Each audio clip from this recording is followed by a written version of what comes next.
Good morning. Thank you. Thank you. I want to make sure you're paying attention. Good morning. My name is Patrick Sieb with Destination Medical Center. It's great to have all of you here.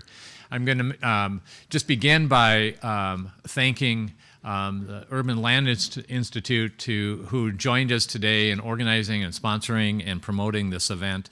And I'd like to give Meg Flanagan the floor to make some opening comments and welcoming comments. And so before I say anything else, please join me in welcoming Megan Flanagan. Thank you, Patrick. Yep. Good morning. My name is Megan Flanagan, and I have the privilege of serving as ULI Minnesota's Executive Director. And first of all, I'd like to thank the DMC for inviting us to be a partner on this event. We really appreciate you including us in this really cool effort. So ULI Minnesota is part of the Global Urban Land Institute, which is the oldest and largest network of cross-disciplinary real estate and land use experts in the world. So ULI's more than 45,000 members are advancing our mission to shape the future of the built environment for transformative impact in communities worldwide. And I think we can see that really well right here in Rochester.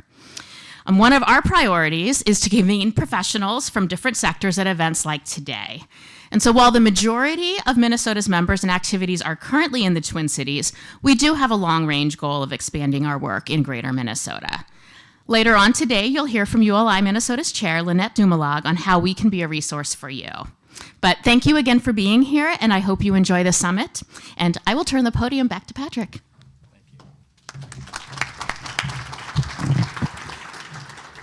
Thank you, Megan. And before I make other comments, I do want to acknowledge and thank our friends at Titan Investments and Development, Andy Chafolius and his team, which have been great partners with the work we're doing here in Rochester and supporting this program here today. So join me in thanking Andy and his team at Titan.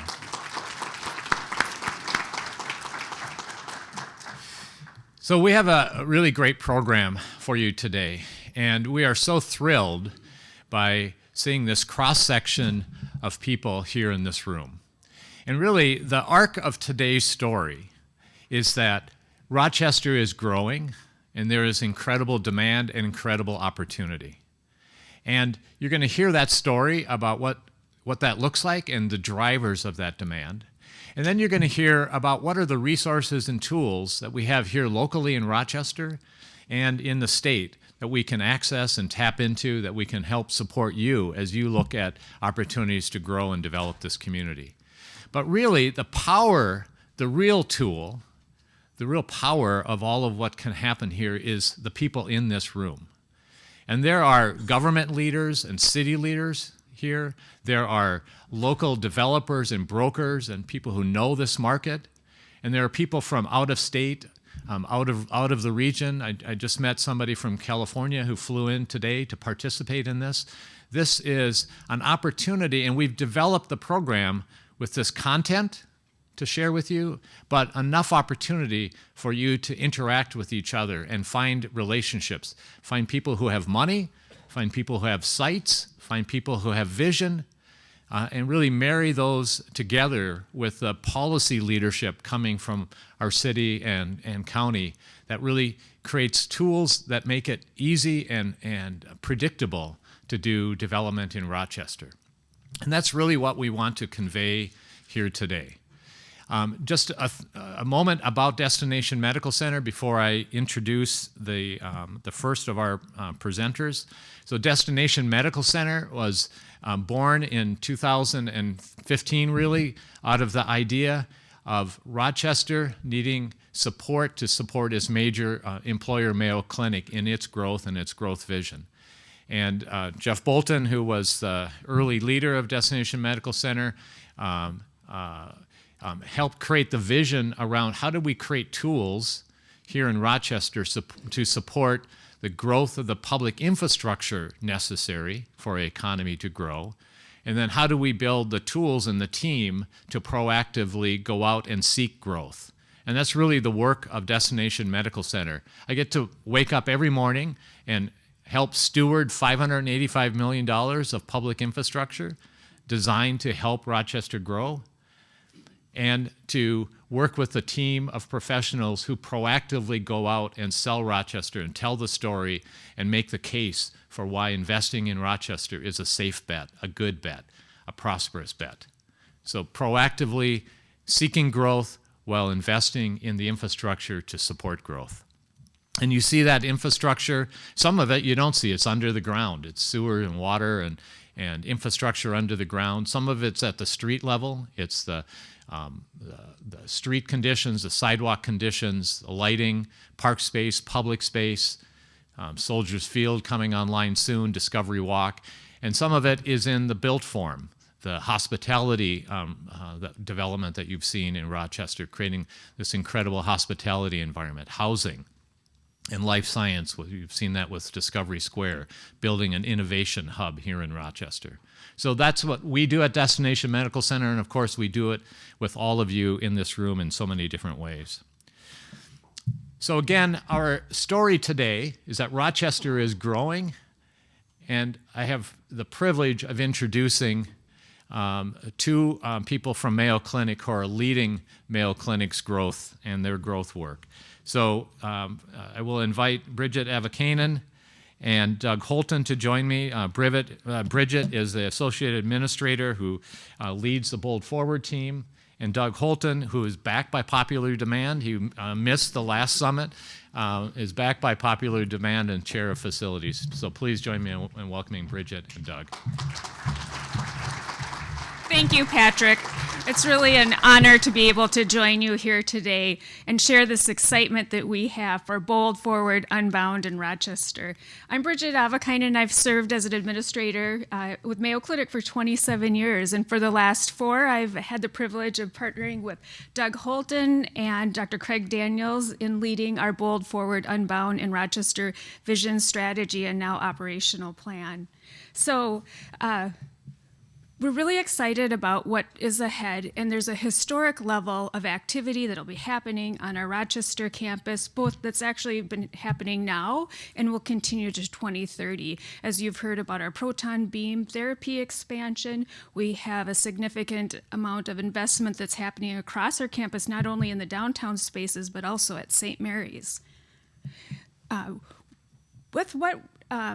we think about the why, for Mayo Clinic, it is about meeting our primary value, that the needs of the patients come first.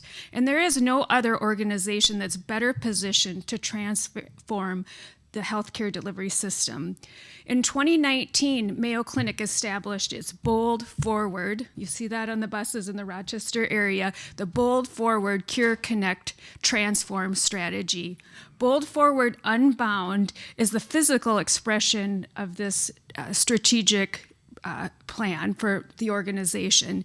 It is bringing together the capital investment to create the spaces that will allow our clinical practice to transform to meet the needs of patients, particularly those that have serious and or complex conditions. There will always be a need for hospitals into the future. Although we may be providing those services in different settings and in different environments, there will always be a need to find the latest cures and hope and healing around the most serious and complex conditions. We are also working very carefully on understanding how technology can serve the mission and better support our care teams as well as our patients. As you know, the world of AI, automation, algorithms is changing how we interact, and we're creating the spaces that will seamlessly kind of enable those technologies, not always out in the forefront, but really in the background to support kind of the best outcomes for our patients as we design these new spaces and workflows. We talk a lot about the capital investment in the new spaces, but it is equally about how we're thinking about how we practice in those spaces. We're taking a very human-centered design approach to our work. The healthcare experience is human, it's personal, it has emotion, and we're trying to recognize all of that in the work that we're doing. We are also bringing together our 3 Shield mission as we think about training and educating the future healthcare leaders of tomorrow, as well as, again, research, bringing those clinical trials right to the bedside in ways that have never been imagined before. And at the end of the day, this is the future of healthcare. We're designing it, and it all is centered around the Mayo Clinic experience. And you, as real estate developers, construction professionals, hospitality professionals, have a major role in that for the city of Rochester, the state of Minnesota. We know through the research in DMC that 60 to 70% of the time that our patients spend in Rochester are outside of our Mayo Clinic walls. In terms of going a little bit deeper into the portfolio projects, it's historic. As Dr. Ferrugia will say, it's a once-in-a-3-generation investment. At $5 billion, it is a complex portfolio of projects that contains 2 new clinical buildings at an incremental new space to the downtown campus at $1.8 million.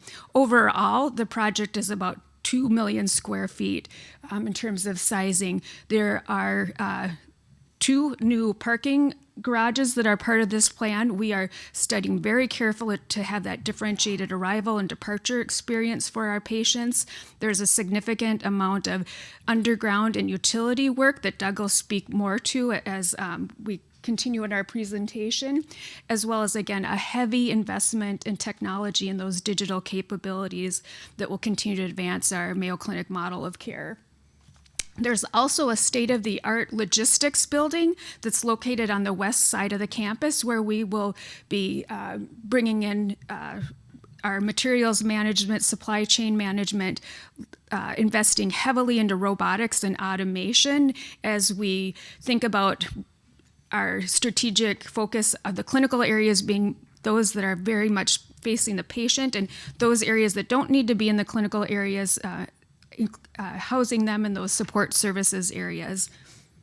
This will be a state-of-the-art facility, and we're excited to be in this planning process. As we went through the design work, we really took a step back and say, what are the differentiating features that really create this building a category of 1 and something that's never been done in healthcare before? 1, we focused on the horizontal connectivity of our downtown campus. We made the strategic decision to invest in downtown. We know the majority of our patients arrive through the Mayo Gonda building, and we want to improve that experience for them. We also know that that's where the bolus of our Mayo Clinic employees and knowledge reside. So you'll see that our structures are built kind of hyper-connected, both through horizontal connections as well as vertical connections in the downtown campus. We know that patients have different needs today than what they may have had in the past, so we're also focusing on different amenity levels and bringing a variety of services closer to the patients than that we are enabled by new space development. The other area is that, again, we will know more about our patients before they arrive, so we're very much studying that seamless arrival and departure experience for our patients, that signature feeling that they know that they've arrived, we know the patients, they can come to us with confidence and kind of begin to explore the Mayo Clinic experience. From an engineering and a structural perspective, again, this is a building that we're planning for 100 years and beyond. We are building on a 33-foot universal grid. We know that we renovate our spaces about every 30 years, and so we want to future-proof to the best of our abilities. We also know that, today, we may have things on certain lower levels of the building, but we may need to put MRIs or operating rooms up higher in the buildings as we create what we call neighborhoods, which is really a philosophy of how do we bring more services to the patient and help them, support them in their care journey in a warm and welcoming environment. Again, thinking that today, we know that our patients may traverse about 1.5 miles from the time that they arrive and park and get their blood draws. How do we bring those services closer to our patients so they have a better experience? The other thing is, you all know, healthcare is fragmented. This is really our opportunity to create that more seamless environment. Today, you have very distinct outpatient clinic visits, you may have some hospital services, surgery is different in a different location. We're really looking at how do we use our space to blend that outpatient to inpatient experience in a much more seamless way. We're also looking at how do we incorporate technology. I mean, you can have virtual visits even in that acute care episode of your experience. And these new spaces will enable us to do this. So with that, I will turn it over to my colleague, Doug Holton. Thank you, Bridget.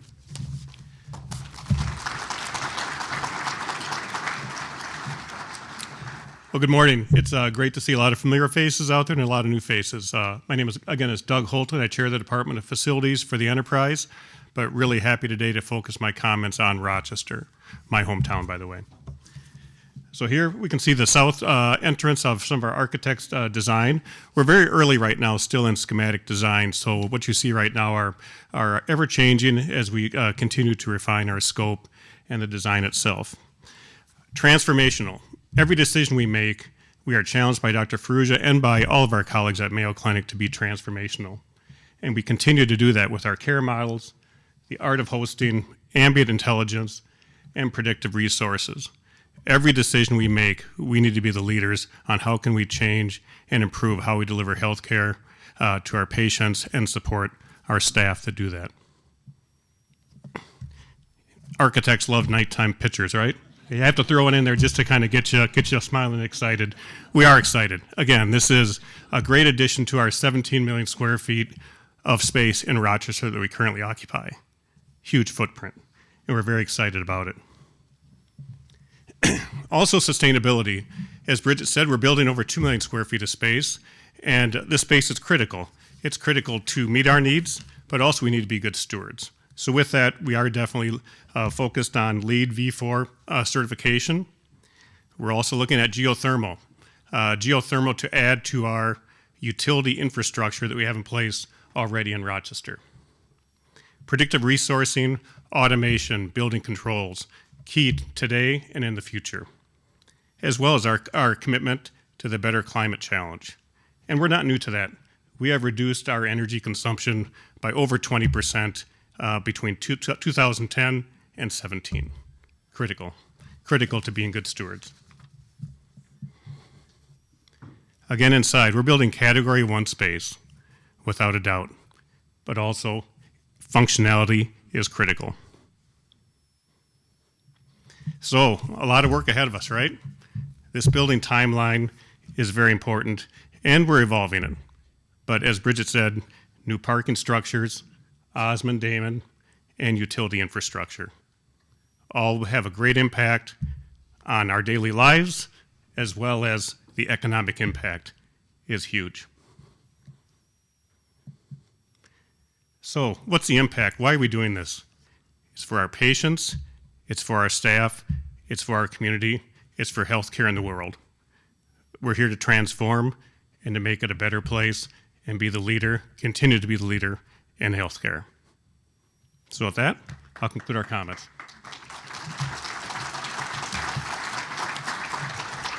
Mayo's growing, and growing in a way that is going to have a very pronounced change on the physicality of our city. Additionally, we have growth in many other sectors, but the one that we're going to give you a little line of sight into is the growth of University of Minnesota Rochester. And if Chancellor Carroll doesn't say in her remarks, I'll say it for her, there's only been two new campuses in the 21st century in the United States. Only two new universities, new campuses in the United States in the 21st century, and the University of Minnesota Rochester is one of them. And under her leadership, we're seeing a great vision for where it's headed, how it's going to grow, and how it will contribute to the capacity of our community. So, Chancellor Carroll, please join me.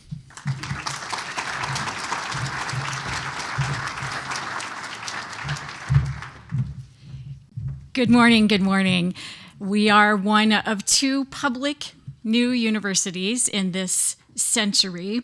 And what a privilege to have a blank canvas for design and to address many of the challenges that are currently being experienced in higher education. We are educational entrepreneurs, and our business is the development of human potential. It's joyful work. We are growing in partnership with employers, being responsive to talent development needs as they emerge. We've developed a culture that is agile and is all about design.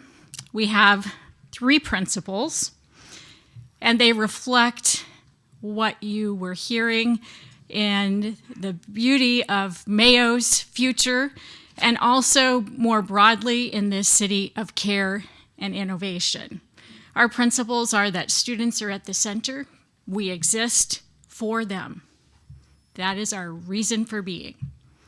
Our second principle is that research informs practice. So the way we teach and learn and support students outside of the classroom is research-based, and our faculty do all of their research focused on our students' learning and development, and we put those results into practice. The third principle, and this is where many of you come in, is that partners make it possible. So from the beginning, we have partnered for facilities and for all programming that is not at the heart of the mission, which is education. Our partners have been extraordinary. I'm looking at one right now. As we recently, needing additional student housing, partnered to remodel a hotel into a student life center. We have been growing, and we're growing aligned with those principles. What was the first one? You got that one. Students are at the center, and research informs practice, and you know the last one, right? Partners make it possible. And that is how we are moving forward. We're doing things differently to do them better. At the heart of everything are students. In these 14 years as a startup campus, we've grown from 50 to 1,000 students. That was our first target. We called it BOLD. Our second target is BOLDer, 1,500, and finally BOLDest, 2,500. And probably there'll be something beyond boldest, I don't know. But right now, we're at this moment of moving from bold to bolder and seeking investment for facilities and personnel to expand academic programs aligned with the talent development needs. You can see 3 points on this slide, and I want to call your attention to the last one. Minnesota is 50th in the country for disparities in education. That's the bottom, right? Not the top. But by using research-based practice, we have closed the achievement gap with 2/3 of our students underrepresented. It's not because we're special, but it's because we're in a community that is growing and that has a culture of care and innovation, and it's because we got to design from scratch, which is very unusual in higher education. So with the evidence-based practices provided to all students and having that as our #1 priority, we have no achievement gap. So more students from all kinds of backgrounds are being successful. There's diversity in our campus community, and yet our students have one thing in common, and it's a golden thread. They all have a passion to make a difference in the world through a career in health. That is our academic focus. Here's a description of the career pathways within health that our alumni have taken. These are the ways they are serving in the world. And I was so happy just a year ago to have the first graduate of our young campus turn 30. So that's our alumni base, young professionals in health. About 2/3 of our students go on to advanced study in their health careers. Our top 2 pathways, as represented on this slide, are patient care and healthcare research and discovery. And as we expand personnel and programs going forward, we're focused specifically in emerging health technologies, though all of our pathways are important to us. And interestingly, even as AI fever takes hold, the human elements are rising to the top as being important for educational focus and development. Our young people are anxious and they are depressed, and we need them to be hopeful. We need them to be solution designers, and we need to support them in ways that are going to diminish that anxiety, which is in part fueled by stress about climate and a need for belonging and community. And of course, our facilities, as well as our educational practices, are important to focus on those needs if we want students learning deeply and being the solvers of the grand challenges in health. One of the examples of employer-responsive academic program design is Next Gen Med. This is an accelerated baccalaureate degree. It's year-round. In 2.5 years, students complete their bachelor's degree in health sciences with an embedded paid and 4-credit internship for a year of that at Mayo Clinic. This is a prototype for a national project that we are co-leading called College in 3. We testified to Congress about new designs that can drive down student cost and improve student completion of college, because those are 2 of the grand challenges in higher education.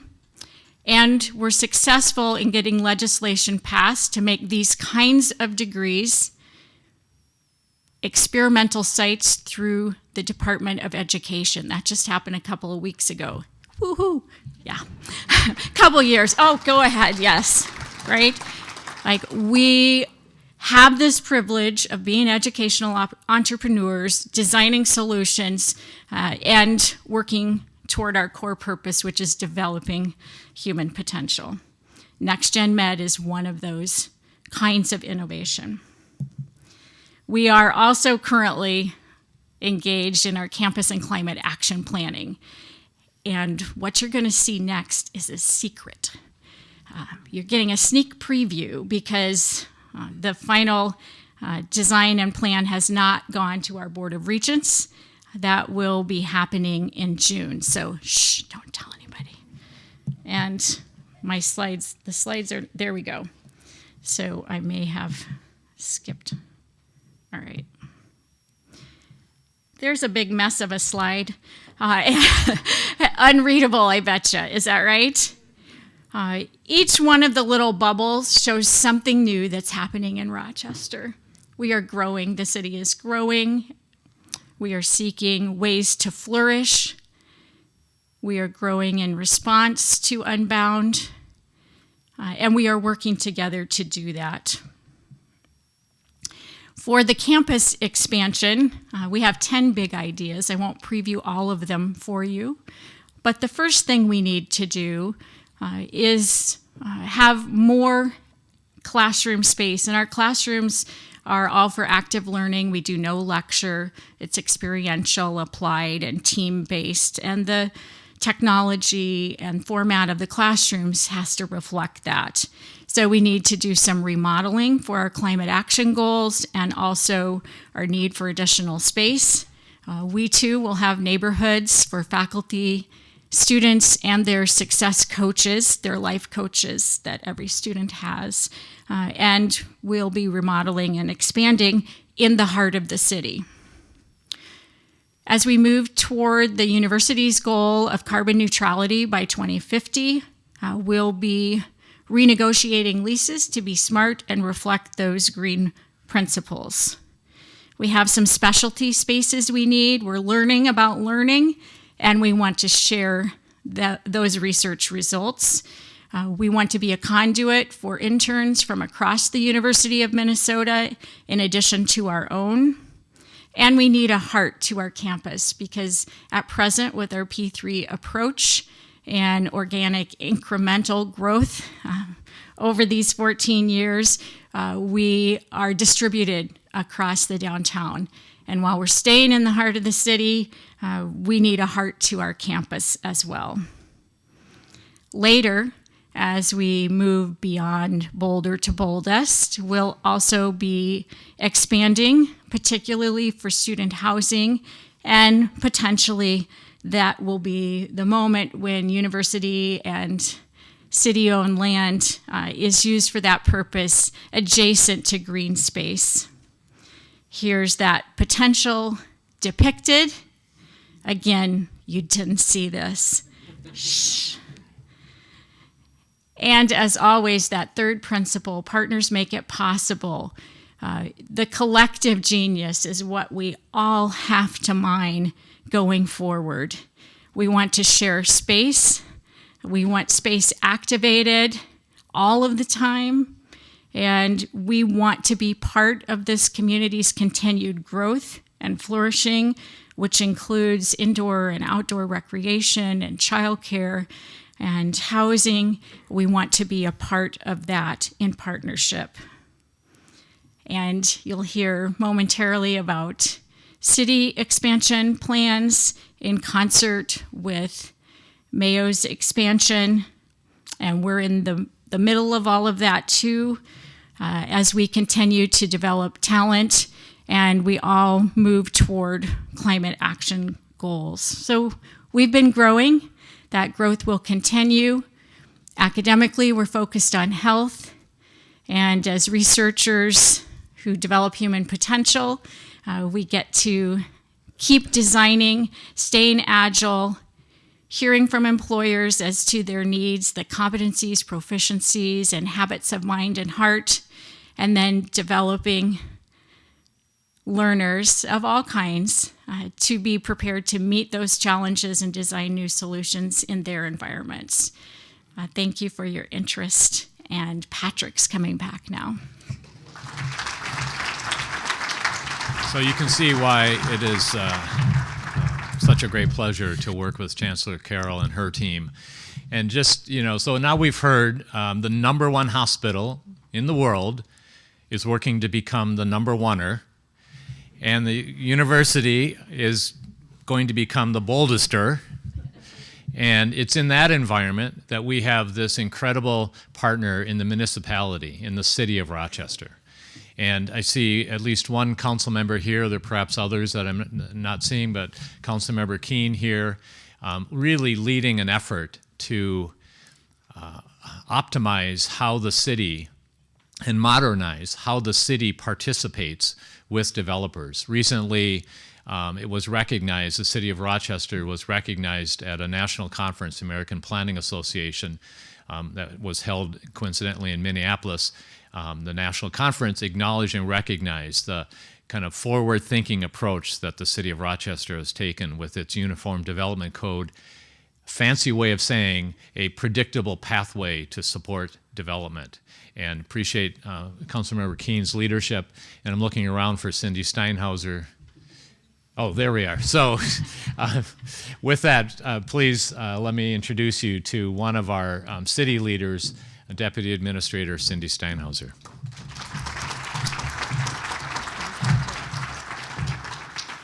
Good morning. No pressure trying to follow a $5 billion announcement and the announcement of one of two amazing institutions of higher learning in this century. So I will try to do honor to those really great partners that we have. As Patrick said, Cindy Steinhauser, I have the privilege of working for the city of Rochester in the development services and infrastructure area. I've got an amazing team, some of who are here today. They're in the back, standing in the back. They will provide a critique following this session. So you can be sure to reach out to them. How do we prepare for this transformation? How do we create an environment in our community that lives up to a $5 billion investment by the #1 hospital in the world? How do we create an environment that lives up to the kind of exciting education system that is being created at UMR? How do we live up to an environment of growth that we've been seeing, unprecedented growth that Rochester has seen in the last 5 years? I want to talk a little bit about preparing for that transformation. And I really want to focus on 4 key themes. It's about vision alignment. It's about understanding your economic resiliency. It's about infrastructure investment. And yes, cities have to invest in their infrastructure alongside these really great projects. And it's about innovation and leadership. And it's going to be interesting to talk about innovation and leadership in local government. But it does happen, I promise you. So first, let's talk about vision alignment. For us, why we have been able to have the success that we've had is because we have a North Star. These are our strategic priorities as a city organization. It is what we point to every single day when we do an assessment of how is the work that we're doing in alignment, not only with what our partners are doing, but in alignment with this really great policy direction that our city council has provided. And you can see under each of the 3 areas some specific definition that we have under affordable living, economic vibrancy, growth management, and quality services. But it's taking then, how do you translate that North Star into actionable tools? And so Patrick mentioned our Unified Development Code. Here's been our path in terms of taking the policy decision guidance and translating into regulatory tools that are predictable for the developers, predictable for the neighborhoods that have to live alongside these tools or live alongside these developments, predictable for investors, ensuring that they're getting a great return on their investment. And so our journey has really been since 2018, where we updated a comprehensive plan that had not been updated literally for decades. And then we said, okay, we've got this. Now what do we think about our infrastructure? Let's be strategic. Where are we going to grow? So we have a sanitary sewer master plan. We did transit-oriented development to increase the palette of tools for developers and what can happen in infill and thinking about smart growth. We did our growth management map. We did the Unified Development Code. And we're continuing to look at what those regulatory updates. And Patrick mentioned the National APA conference that was just up in the cities. I think to help underscore the importance of the work that we're doing here and the impact that we're having is a quote from the Star Tribune about how people should look to Rochester when you want to think about what it means to be forward-thinking and innovative in developing in your community. And others say that, right? We have been doing a great job holding ourselves accountable fiscally, strategically. Highest municipal bond rating a city can achieve. And we've had it for over 50 years because we've maintained that really strong path.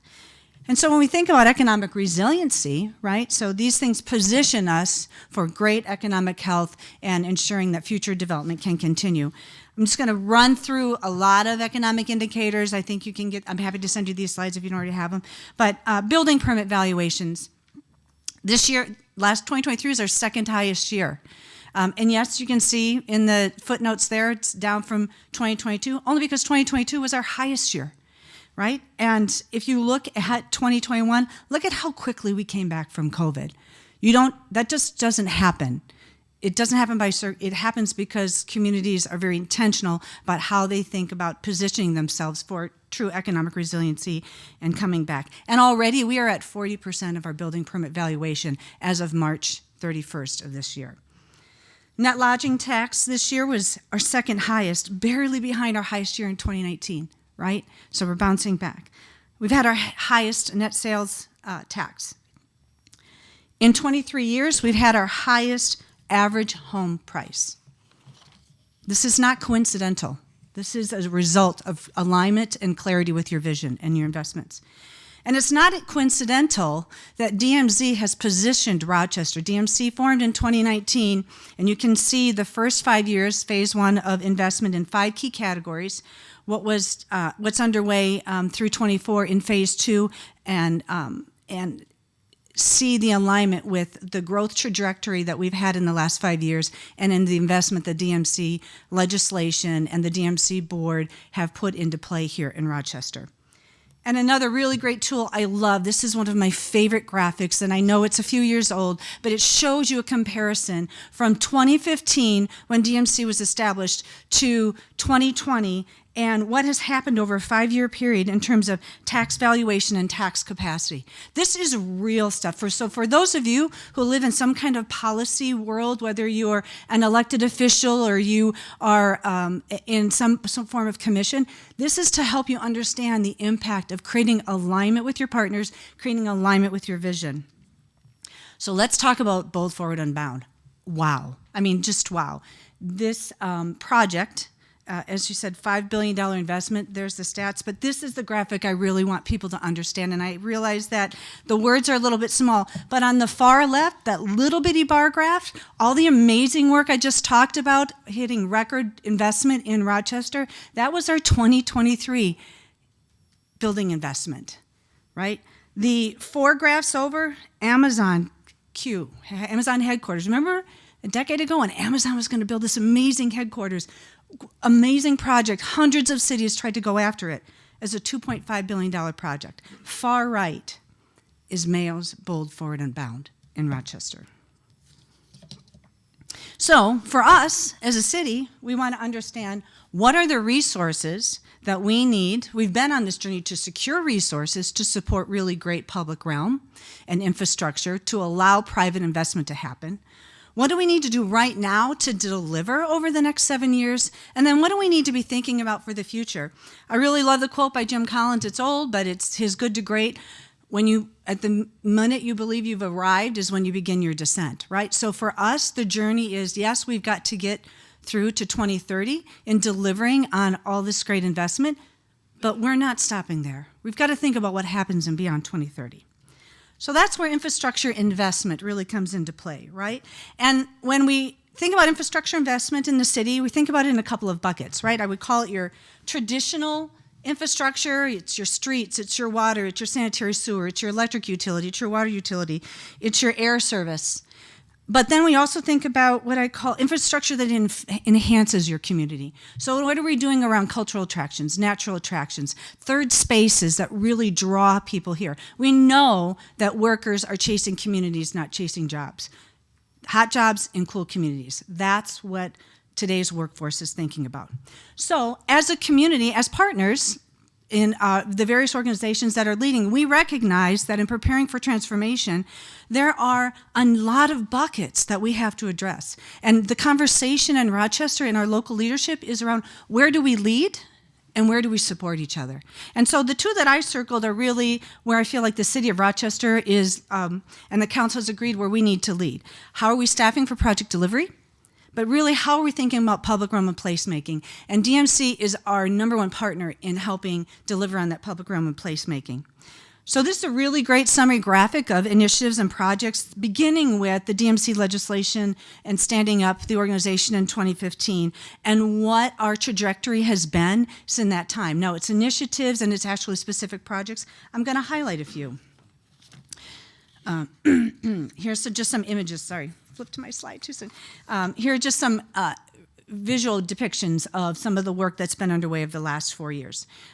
It's also exciting to think about, in addition to the infrastructure investment that we have to make, what the citizens of Rochester, the residents of Rochester, have said yes to. They have said yes to improve an economic vitality fund that addresses workforce and housing in our community. And we do that in conjunction with many partners, including the Housing Coalition, which has been a great collaboration between DMC, the city, Olmsted County, and Mayo Clinic to address housing. Street reconstruction, flood control and water quality, and then a new piece, right? A regional sports and recreation complex. Again, what are we doing to lift our community, to make it a community of choice for all? Rochester has got a very robust capital improvement project plan for the next 6 years. We have over $1 billion in capital projects over the next 6 years. Here are the top 5 capital projects in our current budget, and I'm going to talk a little bit about them. But we have also been really strategic and really successful at seeking out other resources, helping to leverage local tax dollars. I like to talk about 1 + 1 = 3. And you do that by coming together and identifying other resources at the state and federal level that you can tap into that align with your local investment. So we've been really fortunate. Link Rapid Transit, I'm going to talk about a little bit later, but here's a handful of other projects, again, primarily talking about that more traditional infrastructure that we need to create for business to grow and thrive in here. But also other infrastructure as well when we talk about enhancements, particularly in our park system. And I'll talk a little bit about those. This next two slides are not to intimidate you, but to really help you understand that we are being very strategic. We are forecasting. This is part one of a two-part Gantt chart that helps you understand from 2023 to 2030 all of the projects that we know of right now that are hitting in generally the greater downtown area.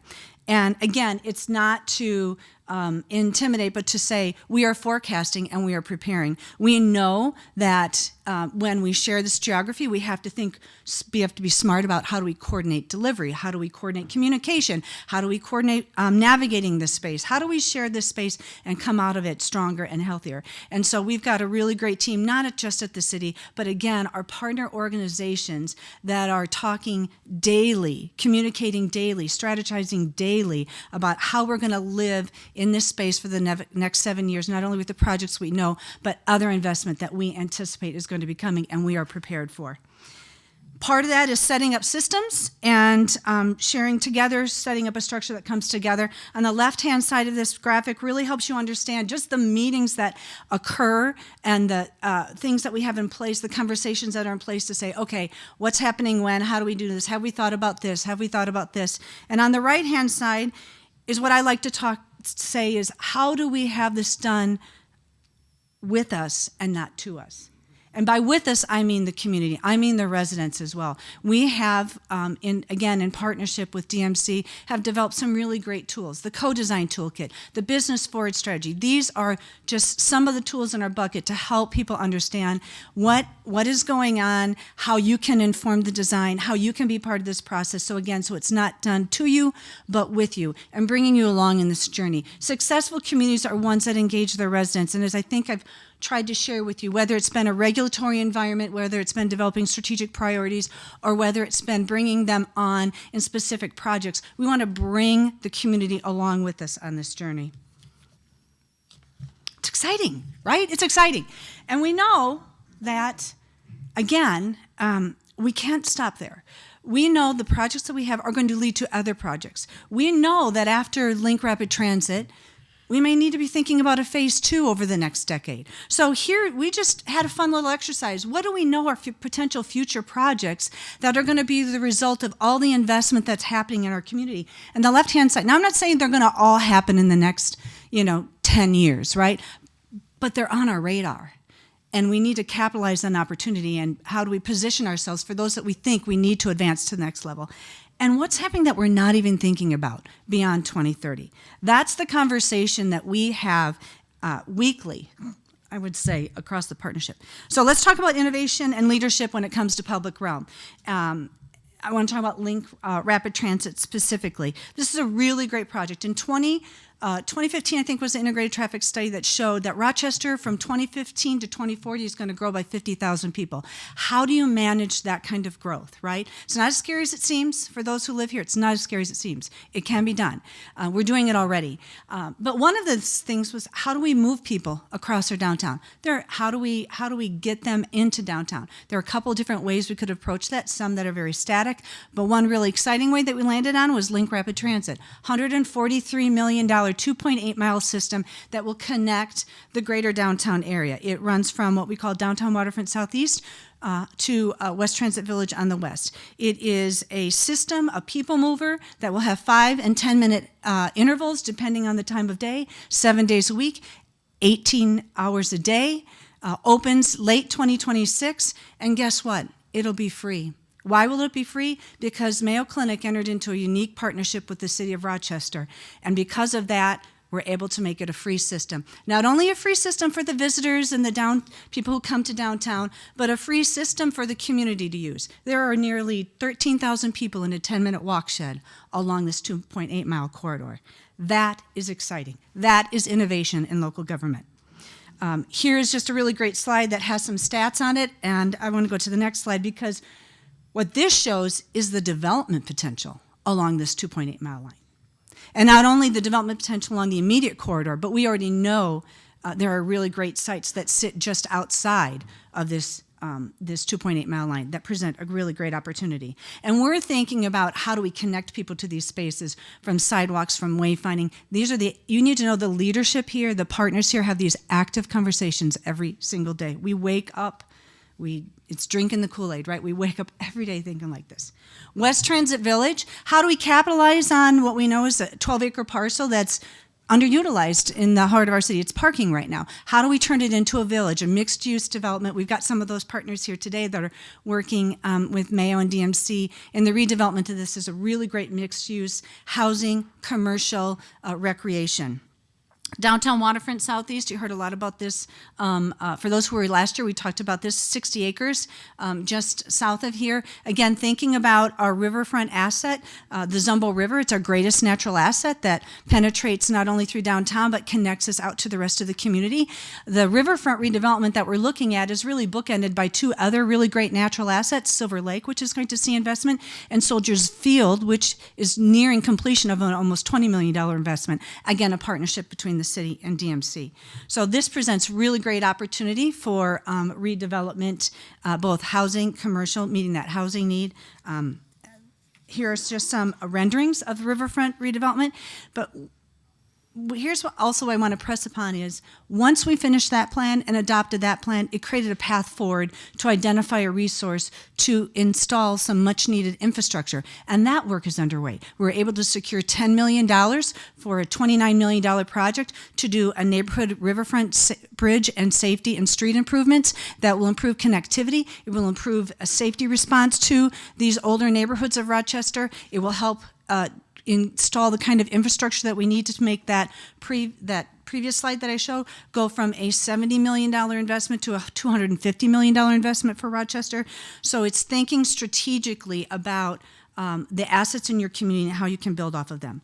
Our other Riverfront Reimagined site is just across the street. I think you're going to see some of that today. It's not quite 6 acres. There's an east side and a west side. Again, a really great opportunity to how do we connect people from these neighborhoods and downtown to experience and touch the river. Here's just some initial analysis of what we know can happen on those two sites. I've talked a lot about how proud I am, I think, in sharing the partnership that we have here, but it's not just about what we say about ourselves. I always like to reflect on what are others saying about us, not because it might hurt my feelings, but it's to say, are we on the right road? How do we benchmark against other communities? And so I really love this slide because it's not us saying this about ourselves, it's someone else. And so in the case of, let me see here, Swift Filings, #1 city in Minnesota to do business. That's here, Rochester. #1 most livable mid-sized city by Smart Asset. These are the benchmarks that tell us we are on the right path. This is what happens when you have clarity, unity, and alignment, when you have a shared vision and you stick to that shared vision and you think strategically about how you can leverage that shared vision into something much more powerful. But we also need to remember our community. Right? We need to take the pulse of our community throughout this process, and we do that, and we will continue to do that. And here's what our community is saying. To me, I look at these numbers and I say, the community is telling us we're getting it right. Not perfect, more to do, more iteration to happen, but we're getting it right. Overall, 81% excellent place to raise children. 80% plan to remain in Rochester the next 5 years. Holding on to your workforce, holding on to stabilized neighborhoods. 80% is a powerful number. There are cities that can't even hit 50%. We do it because we're creating a community of choice. We do it because we have alignment in our vision. We do it because we have partners that wake up every single day saying, how can we make this community better? I like to show this slide. We do it because we're leading together and we're growing forward together. So thank you for those of you who have made investment here. There's a number of you, those who are anticipating investment and those who weren't sure but want to. We are here to talk to you. We are excited about the next 7 years and beyond for Rochester. Thank you. Thanks, Patrick. Well done. Thank you. Thank you, Cindy. Well done. What a great story. What a great story. What's happening in Rochester. And we're going to pause for a bit, take a break. But this is not a traditional coffee break. This is a chance for you to get up, talk to Doug or Bridget or Cindy or Lori, hear directly from them. It's a chance to talk to each other. Remember, this is a room full of people that have money or land or ideas or experience. And in fact, I think next year, Anna, and I want to acknowledge Anna Hickok, who led our planning for this. I think next year the name tags should not just be the name, but do I have money? Do I have land? Do I have ideas? Do I have experience? And that's what this room is. And so we're going to break until 10:55. I want you to, wait. 10:55. Come back for a set of great presentations, panel presentations that talk about tools and resources in Rochester and tools and resources that go beyond Rochester. The other thing I want to say, we're end today with tours. So if you want to see firsthand the sites that we've been talking about, if you want to walk the perimeter of Bold Forward Unbound, if you want to travel the route of Link Rapid Transit, if you want to see the riverfront site or Discovery Square, we have team leaders who will give you a firsthand look at these sites, because we know you will see things that we don't see, because that's what you bring, is your experience and your expertise. So come back at 10:55, energized, and with new friends and new networks. Thank you.